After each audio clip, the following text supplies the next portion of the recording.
गुरुदेव, आपके चरणों में कोटि कोटि प्रणाम। गुरुजी, राधा रानी और आपके कृपा से पिछले 4 महीने से भजन करना प्रारंभ किया है। जब से भजन प्रारंभ किया है, मेरे और मन के बीच हमेशा एक द्वंद्व चलता रहता है। हमेशा एक भय बना रहता है कि मन दोबारा ना गिरा दे। विषम संसारिक परिस्थितियों में मन पर निरंतर रखने के लिए अतिरिक्त ऊर्जा कैसे प्राप्त करूं? नाम जप से ही, और कोई अतिरिक्त ऊर्जा नहीं। मन तो चंचल सबनते, या को कौन उपाय, साधन को हरि भजन है, कै सत्संग सहाय। अगर हमें साधु पुरुषों का संग मिले और नाम जब चलता रहे तो सब सामर्थ्य आ जाएगी, क्योंकि आनी नहीं है, आप में जागृत होनी है। देखो, प्रभु है ना, ये हम प्रभु के अंश हैं। अब हमें और क्या चाहिए? बस उनको भूल गए हैं और बाहरी शरीर को मैं मान लिया है और जगत के भोगों को सुख मान लिया है। बस मान प्रतिष्ठा जगत भोग, यही हमारी ताकत को कम कर दिए हैं, मतलब विस्मृत कर दिए हैं। अगर ये जागृत हो जाए तो काम क्रोध लोभ मोह मद मत्सर हमारी ही सामर्थ्य से सामर्थ्यवान है। अगर हम स्वीकृति न दे तो किसी भी विकार की ताकत नहीं कि हमारे हृदय में हलचल पैदा कर सके। देखो, आप ही स्वीकार करते हैं मैं भोगूंगा ये विषय, जबकि ये चाल मन की और इंद्रियों की है। आप भूल से उसे मैं मान लिए। अब आपको हारना होगा, अब आपको परास्त होना होगा, क्योंकि आपकी स्वीकृति होगी मैं भोगूंगा। अगर आप ये ध्यान रखें कि ये इंद्रिय और मन का विषय है, मेरा नहीं, और धर्म विरुद्ध मैं इन्हें भोगने नहीं दूंगा, क्योंकि मेरा शासन है इनके ऊपर, और हमारे ऊपर शासन मेरे गुरु का, गुरुवाणी का, भगवत शास्त्रों का है, इसलिए ऐसा नहीं होगा। एक बार लड़के देखो, नहीं नहीं नहीं नहीं, बहुत जलन पैदा करेगा वो मन व्यथित, नहीं, फिर नहीं गिर पाओगे। पर ये तभी हो सकता है जब नाम बल प्रकाशित हो और गुरुजनों के चरणों का आश्रय हो।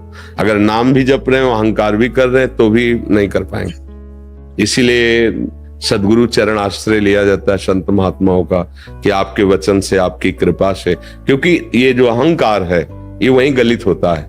तिनकी संगति रहत जाति कुल मद सब नंशय। जब तक हमारे हृदय में कोई भी अहंकार रहेगा, तब तक हम विकारों को दबा नहीं पाएंगे। अहंकार के महल में ही सारे विकार सुरक्षित रहते हैं, इसीलिए हमारा प्रहार हो नहीं पाता और हम पर प्रहार कर देते हैं। जब अहंकार ये नष्ट हो, तब इनके रहने का ठिकाना खत्म। अब ये नष्ट हो जाएंगे, जड़ से नष्ट हो जाएंगे। और ये अहंकार गुरुदेव की कृपा से नष्ट होता है।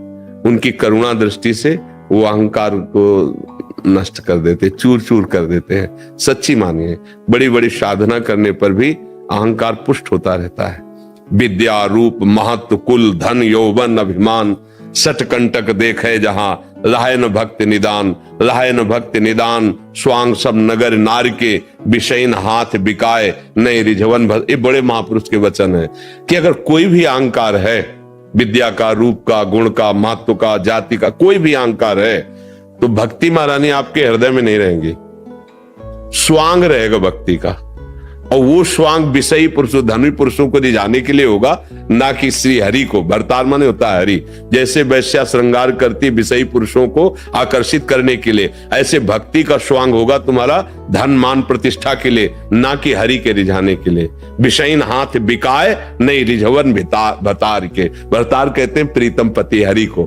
तो ये अहम जो है, जब तक है तब तक हमको ये परास्त करता रहेगा। इसीलिए भगवान के प्रेमी जन, इनका चिंतन, इनकी शरणागति, इनके मुख से निकले वचन वही सामर्थ्य दे रहे हैं, ऐसा मानो। जैसे आप कह रहे 4 महीने से मैं भजन, तो मुझे आपके वचनों ने भजन में लगने की प्रेरणा भी दी और सामर्थ्य दी, और विषयों को देखने की सामर्थ्य दी। मन कब विषयों में जाता है ये सामर्थ्य दी, तो आगे जीतने की भी सामर्थ्य दे देंगे। मुझे चिंता क्या करनी, अभी निश्चिंत हो जाओगे। कोई भला आदमी तुम्हें निमंत्रण दे, चाहे वो फोन से दे दे, चाहे चिट्ठी भेज दे, चाहे स्वयं कोई आदमी भेज दे, समझना बात। अब आप आ गए उसके निमंत्रण में, उसने पत्तल बिछा दिए, दोना डाल दिए। अब आप चिंतित हो रहे हो कि कब रसगुल्ला आवे, कब सब्जी आवे, कब। धैर्य रखो, वो धर्मात्मा, उसने अगर निमंत्रण दिया है, दोना पत्तल डाल दिए है, तो तुम्हें भूखा नहीं उठने देगा, वो पवाएगा। ऐसे संसार सागर में हम फंसे हुए थे। उस अव्यक्त परमात्मा की कृपा से वाणी रूपी निमंत्रण पहुंचा, आओ परमार्थ में, चलो परमार्थ में। अब दोना पत्तल भी बिछ गए, ये नहीं करना चाहिए, ये करना चाहिए, ऐसे करने से परमानंद मिलता है, ऐसे करने से दुर्गति होती है, दोना पत्तल बिछ गए। अब परमानंद का भोग भी वो पवा देगा, हमें बिल्कुल निश्चिंत रहना है। करो सदा तिनके रखवारी, जिम बालक राखे महतारी। पर हमें थोड़ा युद्ध करना होगा। ना ना ना, व्यतिरेक नहीं नहीं, ये शास्त्र विरुद्ध है, गुरु की आज्ञा के विरुद्ध है। तू चाहे जलाए नहीं, मार भी दे मुझे, तो मैं ये नहीं करूंगा। बस जीत गए, बस यही जीत गए। वो तुम्हारी सामर्थ्य से सामर्थ्यवान है, तुम्हें मार नहीं सकता, तुम्हें जला नहीं सकता। तुम जब तक दस्तखत नहीं करोगे, कोई भी विकार तुम्हारे हृदय को परास्त नहीं, क्षुब्ध करेगा, परास्त नहीं कर सकता। ये बात समझना है। नाम का बल और विवेक दो इस संसार समुद्र से पार कर देंगे। होए विवेक मोह ब्रह्मभागा, तब सब विषय विलास विरागा। और नाम जब ऐसी सामर्थ्य है कि किसी भी विकार की ऐसी जोर की टक्कर नहीं होगी कि आप गिर जाओ। सहने की सामर्थ्य, सहत सहत बाढ़े भगति, गृह तन गुरु हितगार। ऐसा नहीं है, आप में बहुत सामर्थ्य है, बस उसको जागृत कीजिए और चिंता मत कीजिए। समझ रहे हैं आप? कोई संशय जी? हरिकृष्ण वाजपेयी जी कानपुर से, सादर प्रणाम पूज्य गुरुदेव। महाराज जी, ठाकुर जी ही सबके हृदय में वास करते हैं, वे ही हर जीव को नियंत्रित करते हैं, परंतु ना चाहते हुए भी मनुष्य पाप क्यों कर देता है? ठाकुर जी वास करते हैं, पक्का वास करते हैं, लेकिन अपने हाथ में डोरी नहीं लेते हैं। पूरी की पूरी डोरी दे दी। सबका रथ थोड़ी ठाकुर जी हाँकते हैं, अर्जुन का रथ हाँकते हैं। अर्जुन कौन? देखो, तब तक नहीं बोले, चुपचाप मौन सारथी की तरह बैठे रहे। जब उन्होंने प्रभु से उतर के रथ से और प्रणाम किया और कहा, कार्पण्य दोषो पहत स्वभावा प्रच्छामि त्वाम धर्म सम्मूढ़ चेता। मैं मूढ़ चित्त कायरता रूपी दोष से युक्त हो रहा हूं। शिष्यस्ते हम साधिमाम प्रपन्नम, मैं आपका शिष्य हूं। तब भी भगवान नहीं बोले, प्रपन्नम, मैं आपका शरणागत हूं, आपके सिवा मेरा कोई नहीं, हे कृष्ण परम श्रेय क्या है? तब बोले प्रभु। तो जब तक शरणागत नहीं होगे, अपने में कुछ ज्ञान रखोगे, क्या कह रहे? कार्पण्य दोषो प्रहत स्वभावा प्रच्छामि त्वाम धर्म सम्मूढ़ चेता। मेरी चित्त वृत्ति मूढ़ हो रही है प्रभु, मैं अपने स्वभाव से, क्षत्रिय धर्म से गिर रहा हूं, मेरे में कायरता रूपी दोष आ रहा है प्रभु। मेरी अब कोई सामर्थ्य नहीं रहेगी कि मैं समझ पाऊं कि मेरा कल्याण किसमें, इसलिए मैं आपके शरण में हूं, आपका शिष्य हूं। अब आप शुरू हो गए, रथ भी हाँक रहे हैं, वो अंदर भी सारथी बन के बैठ गए। उपदेश पूरा करके मोह का नाश कर दिया। सबके हृदय में भगवान बैठे हैं। गोस्वामी तुलसीदास जी लिख रहे हैं, सबके हृदय अछत अभिकारी, सकल जीव दीन दुखारी, तहां वेद अस कारण राखा, भजन प्रभाव संत श्रुति भाखा। सबके हृदय में बैठे हैं, पर बिल्कुल पर्दा डाले। तीन पर्दा पड़े, सतोगुण रजोगुण तमोगुण, श्वेत लाल काला, बिल्कुल नहीं दिखाई दे सकते। है देखो बिल्ला कहां है? और यही है, यहीं बैठे सबके हृदय, हृदय देशे तिष्ठति, यहीं विराजमान है। अब ये पर्दा हटे तब उनका साक्षात्कार हो, फिर वो तुम्हें संभाल लेंगे। तो अभी अहंकार संभाल रहा है, अभी भगवान थोड़ी संभाल रहे हैं। मैंने किया मैं करूंगा, मैंने खाया मैं खाऊंगा, मैंने भोगा ये भोगूंगा, ये अहंकार। और सुनो राम कर सहज स्वभाव जन अभिमान, ये अभिमान समर्पित कर दो। अभी हाथ में डोरी हो जाए, पाप हो जाए तो मैं बता देना। अहंकार के कारण इंद्रिया और मन भोगों में लग रहे हैं। सारी खेल तो इसी का है। भगवान तो बैठे हैं लेकिन चुप बैठे हैं। और अभी आर्त भाव से शरण होकर नाम जप करो, अभी संभाल लेंगे। वो कहते हैं, करो सदा तिनके, सबके नहीं कहा, करो सदा तिनके रखवारी, जिम बालक राखे मातारी। किनके? जो मेरे मन वचन कर्म से शरणागत हो चुके हैं। नहीं तो छूट दे दी है, मेरा ही ये खेल है, तू खेल जो चाहे खेल, जैसा खेलेगा वैसा तुझे। मिर्च खाएगा तो कड़वी मुंह जल जाएगा तेरा, शहद चाटेगा तो मीठा रहेगा। पसंद कर, क्या खाना चाहता है। तो हमने पाप पसंद किया, दुराचार पसंद किया, उसने छूट दे दी, तो उसके लिए फिर नरक है, दुर्गति है, महा बड़े बड़े रोग हैं, बड़े बड़े जेल बंधन क्लेश अशांति, वही भोग रहे। वो तो छूट दे दी आपकी, और अगर आप प्रार्थना को मुझे छूट नहीं चाहिए, मैं आपके अधीन हूं, मुझे क्या करना चाहिए, तो तस्मात् शास्त्रम प्रमाणम थे, आओ शास्त्र प्रमाण में भगवान के अनुकूल चलो। श्री कृष्ण अनुकूल तो परम पद है, महासुख है, शांति है, निर्वाण मोक्ष पद, जो चाहो प्राप्त हो। दोनों प्रभु के मार्ग है, दोनों प्रभु के तुम चलने वाली सामर्थ्य दे दी तुम्हें। अब क्या, एक आदमी जाता है 100 रुपया मिला, शराब पीता है, गंदा आचरण करता है। एक आदमी जाता है भोजन खरीद के भूखों को बांट देता है, या किसी बीमार की सेवा में लगा देता है। अब पिता ने दोनों को 100 रुपए दिए थे, लौट के पूछा तुमने कहां खर्चा किया, अब अगला पैसा उसको मिलेगा। वो पुत्र है पर उसको नहीं देंगे, गलत जगह प्रयोग किया तुम, हाँ ये लो, अब 1000 लो, अगर 1000 सही जगह प्रयोग कर 1 लाख लो, मेरा मालिक लक्ष्मीपति है, बढ़ाता चला जाता है। हम लोग उनकी सामर्थ्य का, उनके द्वारा दिए बुद्धि का, उनके द्वारा दिए सुविधा का दुरुपयोग कर रहे हैं, इसीलिए हटाता चला जा रहा है। पुत्र हो लेकिन तुम बड़े उपद्रवी हो, तुम दंड के अधिकारी हो, दंड भोगो। अगर आपको कहीं लगता है कि मैं निर्णय नहीं कर पाऊंगा क्या सही क्या गलत, तो फिर जो सभी तावा शरणाई रखियो ताई प्राण, अगर भयभीत होकर मेरी शरण में आ गया तो मैं उसे प्राण के समान रखूंगा। भगवान के वचन है। देखो निर्वाह कर रहे अपने जितने संत महात्मा भगवत मार्ग कैसे निर्वाह कर रहे हैं। भरोसे पे रहो, श्रद्धा विश्वास दृढ़ रखो, तो वो प्रभु तुम्हारी गाड़ी के ड्राइवर बन जाएंगे, सारथी बन जाएंगे। और अहंकार करोगे तो फिर नहीं बनेंगे, वो आए अंदर ही बैठे देख रहे हैं, जो तुम कर रहे हो तुम्हारे साक्षी हैं, उनको वो तुम्हें भोगना पड़ेगा।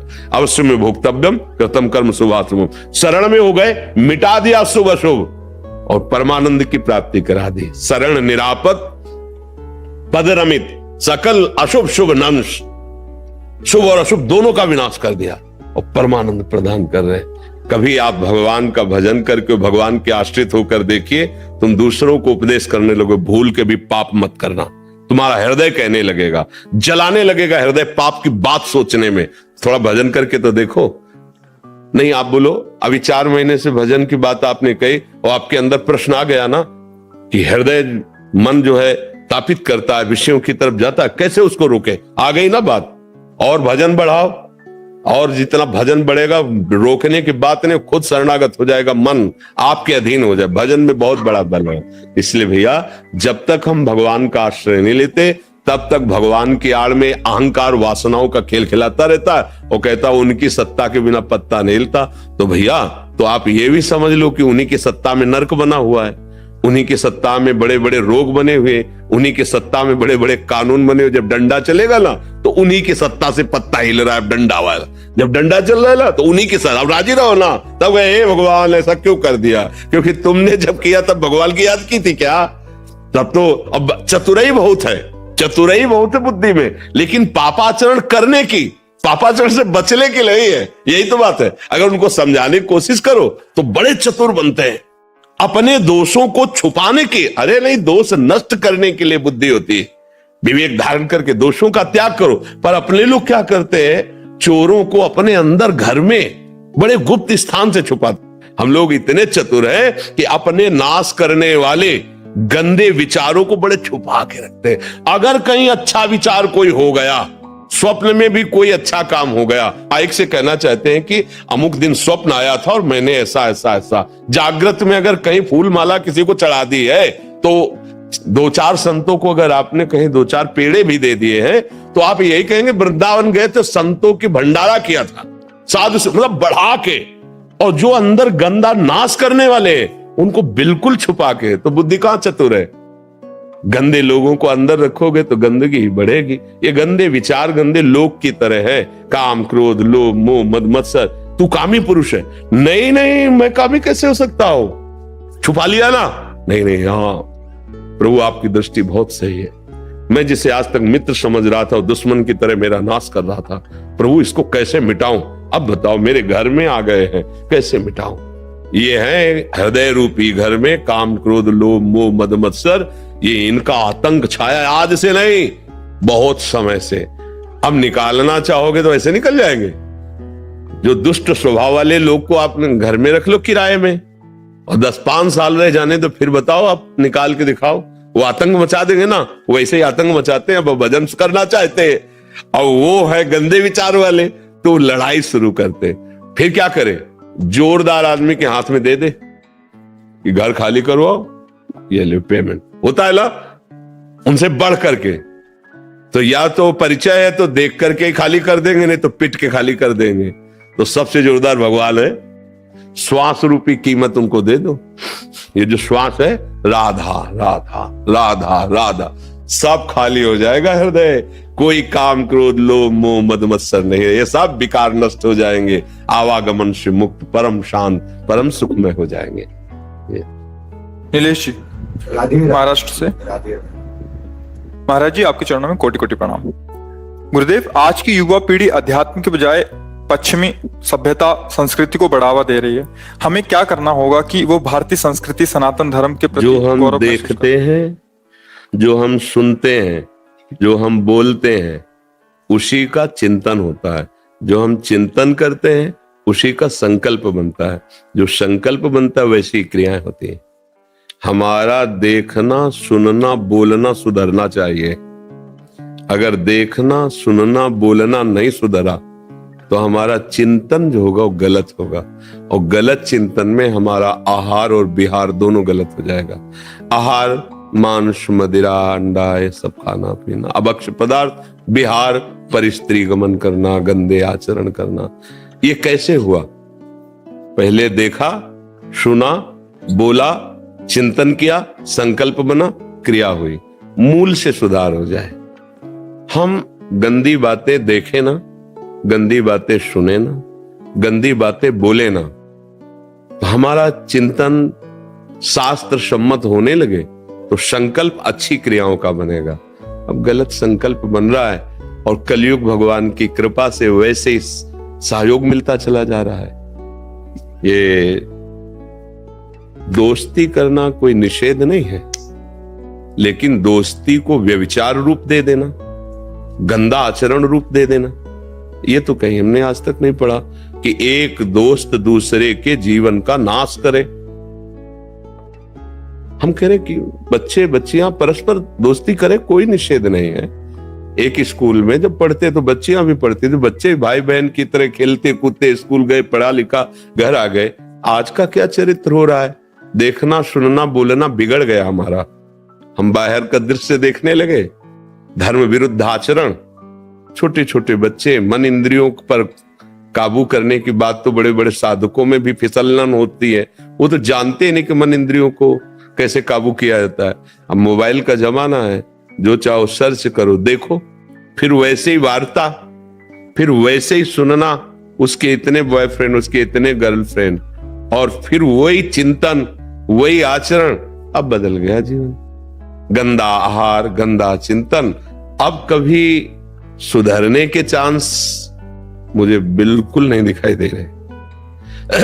क्योंकि सुधरना तभी हो सकता है जब शास्त्र स्वाध्याय हो, सत्संग हो, अच्छे जनों का संग हो, हमारा चिंतन शास्त्र सम्मत संत सम्मत हो, आचरण भागवतिक हो, व्यवहार में रहते हुए भी।